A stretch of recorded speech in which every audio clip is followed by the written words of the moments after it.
Hey guys, so one of the things I asked you to do this first week is to fill out a getting to know you survey to introduce yourself, tell me a little bit about yourself. So I figured it was only fair if I did the same thing. So to start out at this point, I'm sure you know my name is Claire Seely.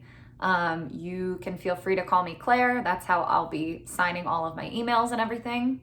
If you're uncomfortable with that, then Professor Seely is just fine. To address a potential confusion early on, many of you, when you enrolled in the course, may have seen the name Claire Kelly listed. And when I gave you my email, I also gave it as claire.kelly@rutgers.edu. The reason for that is really simple. I just got married a couple months ago, and both I and Rutgers were kind of slow processing the name change. So my current updated name is Claire Seely, Celi. But if you ever see Claire Kelly, Kelly, written anywhere, then that's also me. Sorry in advance for any confusion there. But that is all the more reason to just call me Claire to make things easier. So I am obviously an instructor in Rutgers writing program. I've been teaching in the program for 3 years now.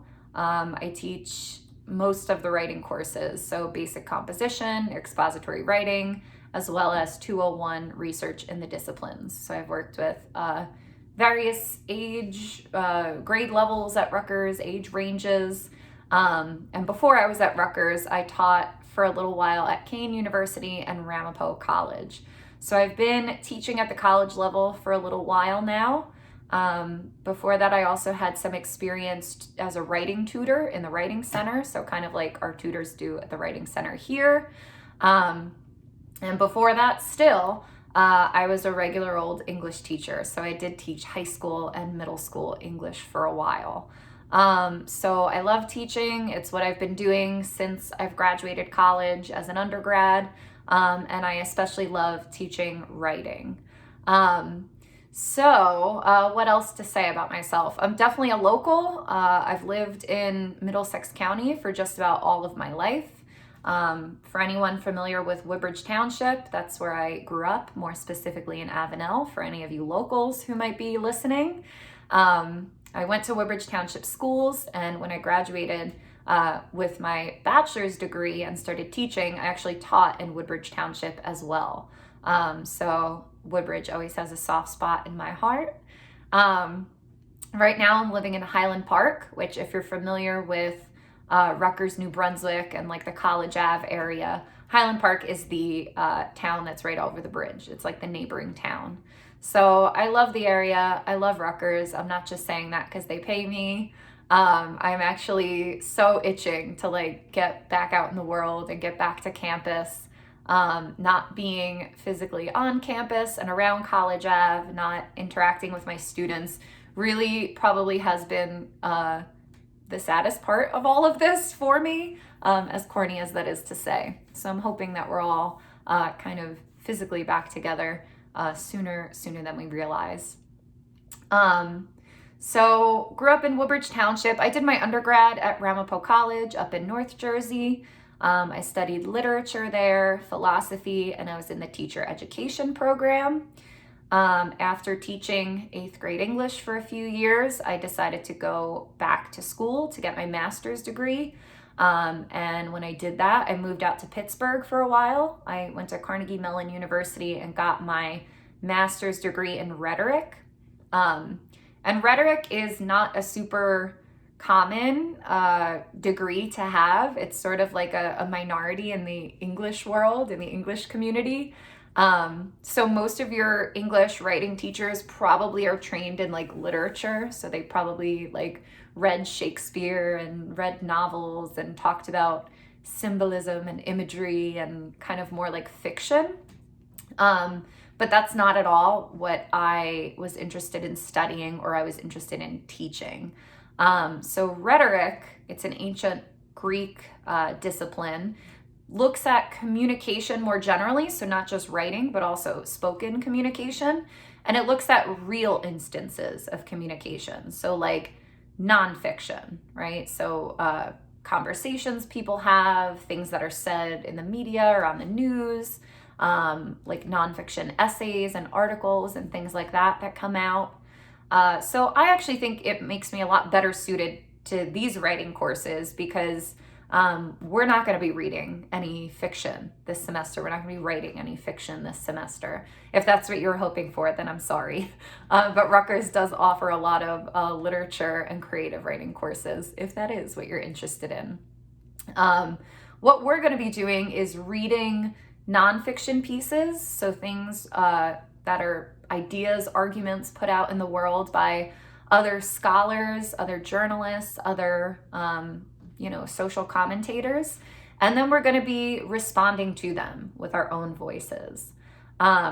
So I think because of my background, I, more than other professors, am really interested in kind of like, what is the function of your work in the real world, right? Who are you writing to? Who are you responding to? How would we use this argument that you're making? Like what usefulness, what practicality does it have out in the real world? And a lot of times my students will kind of like recoil when I ask them questions like that, because I think we get so used to just like, well, I'm writing for the teacher and I'm, just doing what the prompt told me to because I'm trying to survive and get through the week. And while I understand where that comes from, I think we all get into like ruts like that. I really, really am going to encourage you and push you to maybe reframe the work you're doing and remember that the work you're doing is part of this big academic and social conversation that's happening in the world. And I hope, maybe I'm being optimistic, but I hope that reframing it in that way will not only produce better work, but will also make it more meaningful, more enjoyable for you, if you could keep that in mind. All right, so that was kind of all like the boring academic professional stuff. Beyond that, I don't know how much you want to know about me. I like to watch a lot of movies, like to make sure I've seen all the classics, or if like I hear about something kind of like weird and underground, I'll want to see it. I love music. My husband is a musician. I grew up around a lot of musicians. I like to read when I'm not super busy reading a million things for work and for school. I like to cook, garden, bake.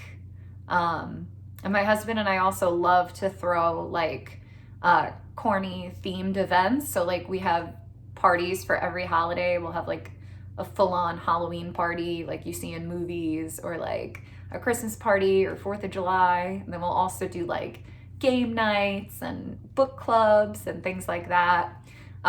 So yeah, I'm like enthusiastic to a corny extent, but I hope you will come to appreciate that.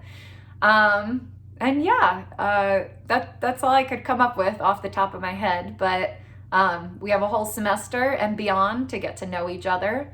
I tend to think that learning is much more effective in general when you can remember that you're working with another human being and you can kind of get to know that person and develop some trust. I think that's especially true for writing, because I'm going to be asking you to put yourself out there to an extent, right? To tell me your thoughts, to share those messy drafts with me, to take my criticism and remember that it's coming from a good place. So this is kind of that first baby step into getting to know each other, but please feel free to reach out to me throughout the semester, to come to office hours, to attend our video meetings and turn on your camera and turn on your microphone. I think the more, again, we can like remember that we are all people just trying to formulate good ideas and to put good ideas out there in the world, I think the better this class will be. All right, so talk to you soon.